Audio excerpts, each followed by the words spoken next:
राधे राधे। जय श्री कृष्ण। ओम वासुदेवाय नमो नमः। ओम कार्तिकेय नमो नमः। कार्तिक मास महात्म्य कथा अध्याय 13। कार्तिक कथा को सुनो सभी सहज मन लाए। 13वां अध्याय में लिखूं श्री प्रभु शरण में आए। दोनों ओर से गद्दाओं, बाणों, शूलों आदि का भीषण प्रहार हुआ। दैत्यों के तीक्ष्ण प्रहारों से व्याकुल देवता इधर उधर भागने लगे। तब देवताओं को इस प्रकार भयभीत हुआ देख गरुड़ पर चढ़े भगवान युद्ध में आगे बढ़े और उन्होंने अपना सारंग नामक धनुष उठाकर बड़े जोर का टंकार किया। त्रिलोकी सावधित हो गई। पल मात्र में भगवान ने हजारों दैत्यों के सिरों को काट गिराया। फिर तो विष्णु और जलंधर का महासंग्राम हुआ। बाणों से आकाश भर गया। लोग आश्चर्य करने लगे। भगवान विष्णु ने बाणों के वेग से उस दैत्य की ध्वजा, छत्र और धनुष बाण काट डाले। इससे व्यथित हो उसने अपनी गद्दा उठाकर गरुड़ के मस्तक पर दे मारी। साथ ही क्रोध से उस दैत्य ने विष्णु जी की छाती में भी एक तीक्ष्ण बाण मारा। इसके उत्तर में विष्णु जी ने उसकी गद्दा काट दी और अपने सारंग धनुष पर बाण चढ़ाकर उसको बिंधना आरंभ किया। इस पर जलंधर इन पर अपने पेने बाण बरसाने लगा। उसने विष्णु जी को कई पेने बाण मारकर वैष्णव धनुष को काट दिया। धनुष कट जाने पर भगवान ने गद्दा ग्रहण कर ली और शीघ्र ही जलंधर को खींचकर मारी। परंतु उस अग्निवत अमोघ गद्दा की मार से भी वह दैत्य कुछ भी चलायमान न हुआ। उसने एक अग्निमुख त्रिशूल उठाकर विष्णु पर छोड़ दिया। विष्णु जी ने शिव के चरणों का स्मरण कर नंदन नामक त्रिशूल से उसके त्रिशूल को छेद दिया। जलंधर ने झपट कर विष्णु जी की छाती पर एक जोर का मुष्टिक मारा। उसके उत्तर में भगवान विष्णु ने भी उसकी छाती पर अपनी एक मुष्टि का प्रहार किया। फिर दोनों घुटने टेक बाहुओं और मुष्टिकों से बाहु युद्ध करने लगे। कितनी ही देर तक भगवान उसके साथ युद्ध करते रहे। तब सर्वश्रेष्ठ मायावी भगवान उस दैत्यराज से मेघवाणी में बोले, रे रण दुर्मद दैत्य श्रेष्ठ, तू धन्य है जो इस महायुद्ध में इन बड़े बड़े आयुधों से भी भयभीत न हुआ। तेरे इस युद्ध से मैं प्रसन्न हूँ। तू जो चाहे वर मांग। मायावी विष्णु की ऐसी वाणी सुनकर जलंधर ने कहा, हे भावुक, यदि आप मुझ पर प्रसन्न हैं तो यह वर दीजिए कि आप मेरी बहन तथा अपने सारे कुटुंबियों सहित मेरे घर पर निवास करें। नारद जी बोले। उसके ऐसे वचन सुनकर विष्णु जी को खेद तो हुआ, किंतु उसी क्षण देवेश ने तथास्तु कह दिया। अब विष्णु जी सब देवताओं के साथ जलंधरपुर में जाकर निवास करने लगे। जलंधर अपनी बहन लक्ष्मी और देवताओं सहित विष्णु को वहां पाकर बड़ा प्रसन्न हुआ। फिर तो देवताओं के पास तो भी रत्न आदि थे। सबको ले जलंधर पृथ्वी पर आया। निशुम्भ को पताल में स्थापित कर दिया और देव दानव अस गंधर्व सिद्ध सर्प राक्षस मनुष्य आदि सबको अपना वंशवर्ती बना त्रिभुवन पर शासन करने लगा। उसने धर्मानुसार सुपुत्रों के समान प्रजा का पालन किया। उसके धर्म राज्य में सभी सुखी थे। इति श्री कार्तिक मास महात्म्य कथा अध्याय 13वां समाप्तम। श्री तुलसी चालीसा दोहा। जय जय तुलसी भगवती सत्यवती सुखदानी, नमो नमो हरि प्रेयसी श्री वृंदा गुण खानी, श्री हरि शिष बिरजयिनी देव अमर वर अम, जनहिते वृंदावनी अब ना करूं विलम। इसका अर्थ यह है, हे भगवती सत्यवती, सुख प्रदान करने वाली तुलसी माता, आपकी जय हो, जय हो। श्री हे भगवान श्री हरि अर्थात श्री विष्णु की प्रिय गुणों की खान श्री वृंदा आपको नमन है। भगवान श्री हरि के शीश पर विराजमान है तुलसी माता। अमर होने का वरदान दे, लोगों के कल्याण के लिए हे वृंदावनी अब देर ना कीजिए। चौपाई। धन धन श्री तुलसी माता, महिमा अगम सदा श्रुति गाता। हरि के प्राणों से तुम प्यारी, हरि ही हेतु किन्हों तप भारी। जब प्रश्न है दर्शन दिन हो, तब कर जोरी विनय उसकिन हो। हे भगवंत कंत हम भो, दिन जानी जानी छड़ाऊं छो। सुनी लक्ष्मी तुलसी की बानी, दिनों श्राप कद पर आनी। उस अयोग वर मांग न हारी, हो विटप तुम जड़ तनु धारी। सुनी तुलसी हिम सरयपो, तेहिम ठामा करु वास तुहु नीचन धामा।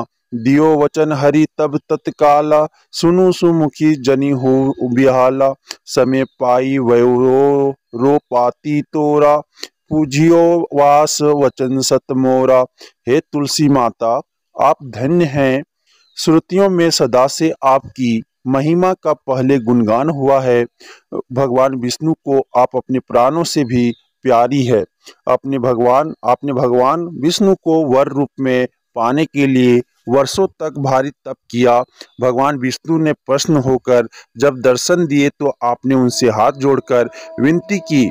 आपने भगवान श्री विष्णु को अपनी पत्नी के रूप में स्वीकारने की प्रार्थना की। इस पर भगवान श्री हरि ने आपको दीन जानकर छोड़ दिया। लेकिन हे माँ तुलसी, आपकी वाणी को सुनकर माँ लक्ष्मी ने आपको श्राप देते हुए कहा कि आपने अयोग्य वर को अपने ही लिए मांगा है, इसलिए आप वृक्ष का रूप धारण करेंगी। इस पर आपने भी भगवान विष्णु को पत्थर के रूप में अपने नीचे रहने का श्राप दिया। उसी समय भगवान विष्णु ने जो वचन दिया उसे सुनकर सब व्याकुल हो गए।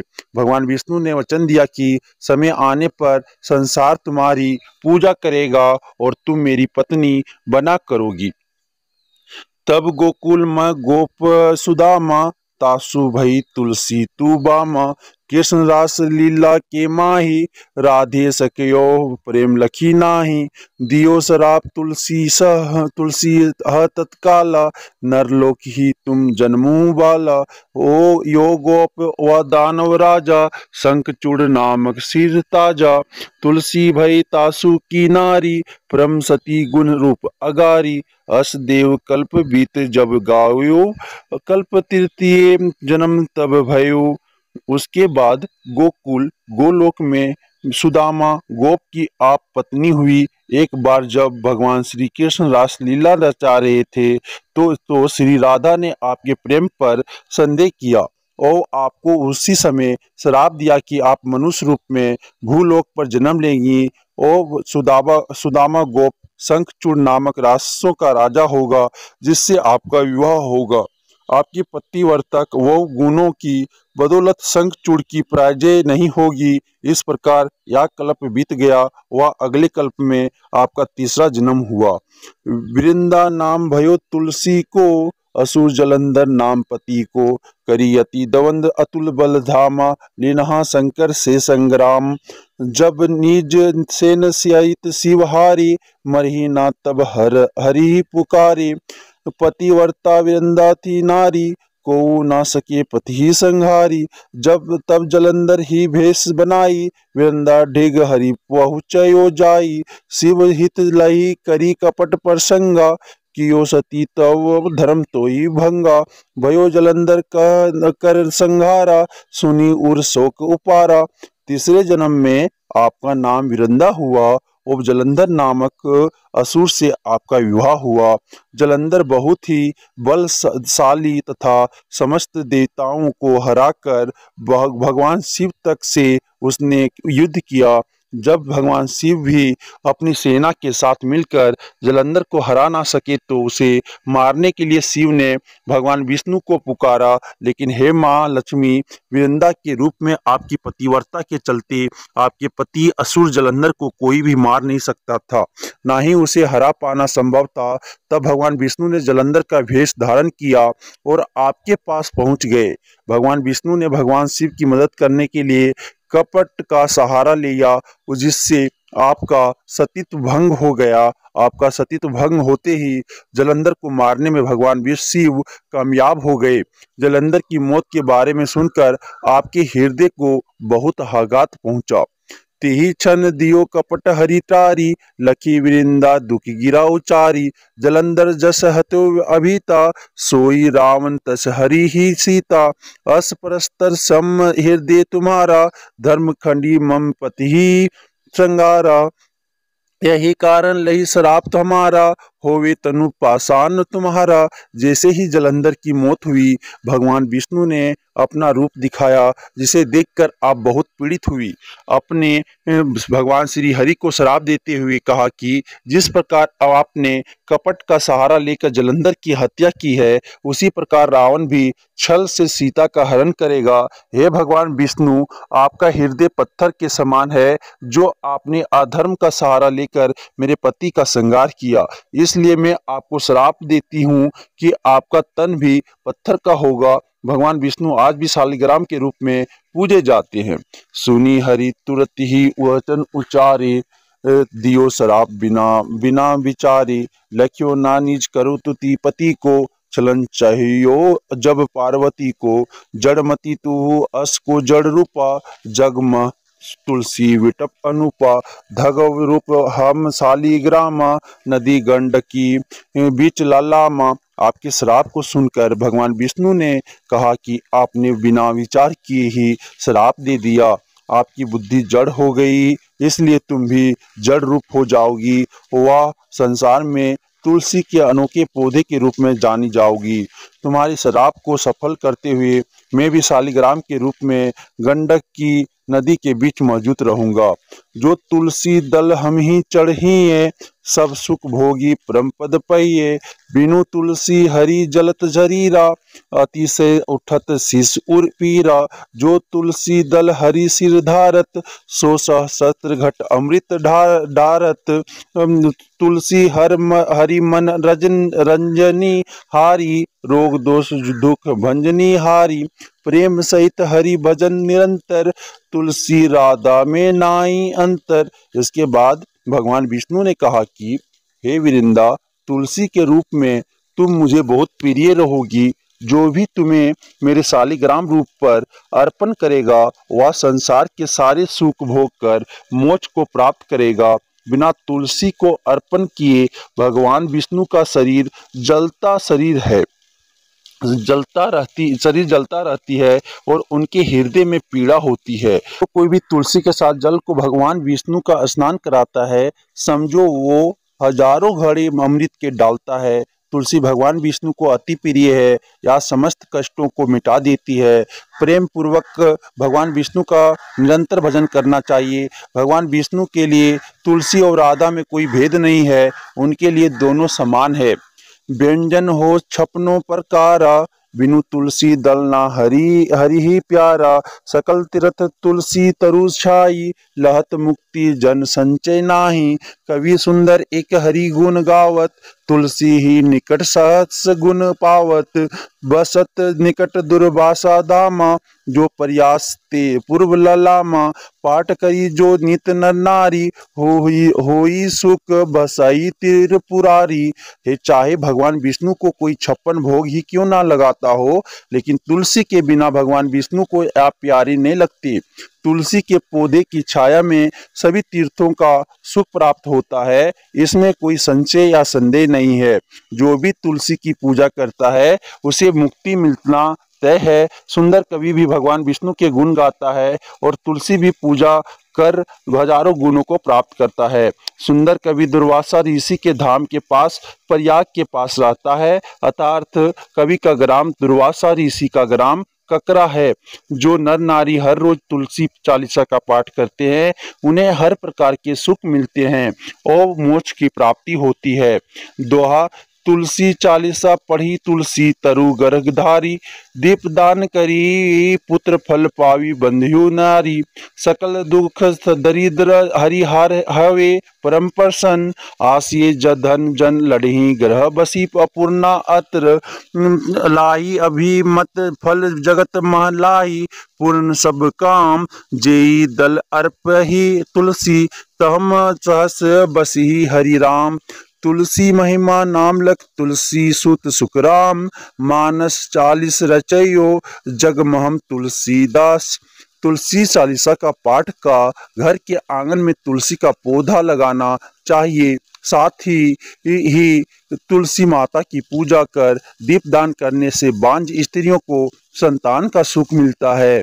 जो तुलसी चालीसा का पाठ और पूजा करते हैं, भगवान विष्णु उन पर प्रसन्न होते हैं और उनकी सारी दरिद्रता, सारी कष्ट दूर कर देते हैं। उनके घर अन्न धन से परिपूर्ण होते हैं। उन्हें संसार में मन चाहे परिणाम मिलते हैं। उनके सब कार्य संपन्न होते हैं।